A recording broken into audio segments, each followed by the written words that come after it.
সূরা আবাসা, আয়াত সংখ্যা 42টি, সূরা সংখ্যা 80, পারা 30। বিসমিল্লাহির রহমানির রহিম। তিনি ভ্রুকুঞ্চিত করলেন এবং মুখ ফিরিয়ে নিলেন, কারণ তার কাছে এক অন্ধ আগমন করল। আপনি কি জানেন সে হয়তো পরিশুদ্ধ হতো অথবা উপদেশ গ্রহণ করত এবং উপদেশ তার উপকার হতো, পরন্তু যে বেপরোয়া আপনি তার চিন্তায় মশগুল। সে শুদ্ধ না হলে আপনার কোনো দোষ নেই। যে আপনার কাছে দৌড়ে আসলো এমন তো অবস্থায় যে সে ভয় করে, আপনি তাকে অবজ্ঞা করলেন।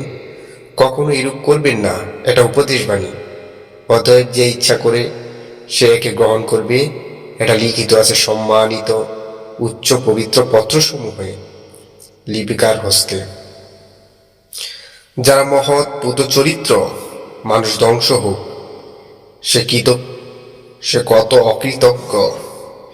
তিনি তাকে কি বস্তু থেকে সৃষ্টি করেছেন? শুক্র থেকে তাকে সৃষ্টি করেছেন, অতঃপর তাকে সুপরিমিত করেছেন, অতঃপর তার পথ সহজ করেছেন, অতঃপর তার মৃত্যু ঘটান ও কবরস্থ করেন তাকে। তারপর যখন ইচ্ছা করবেন তাকে পুনরুজ্জীবিত করবেন। সে কখনো কৃতজ্ঞ হয়নি। তিনি তাকে যা আদেশ করেছেন সে তা পূর্ণ করেনি। মানুষ তার খাদ্যের প্রতি লক্ষ্য করুক। আমি আশ্চর্য উপায়ে পানি বর্ষণ করেছি, তারপর আমি ভূমিকে বিদীর্ণ করেছি, অতঃপর তাতে উৎপন্ন করেছি শস্য, আঙুর, শাক ও সবজি, জয়তুন, খরজুর, গণ উদ্যান, ফল ও ঘাস, তোমাদের ও তোমাদের চতুষ্পদ জন্তুদের উপকার্থে। অতঃপর যেদিন কর্ণবিতারক নাথ আসবে, সেদিন পলায়ন করবে মানুষ তার মাতার কাছ থেকে, তার মাতা, তার পিতা, তার পত্নী ও তার সন্তানের কাছ থেকে।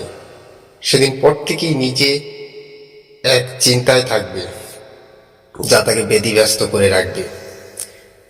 অনেক মুখমণ্ডল সেদিন হবে উজ্জ্বল, সহাস্য ও প্রফুল্ল, এবং অনেক মুখমণ্ডল সেদিন হবে তুলিধূসরিত। তাদেরকে কালিমা আচ্ছন্ন করে রাখবে, তারাই কাফের পাপিষ্ঠের দল।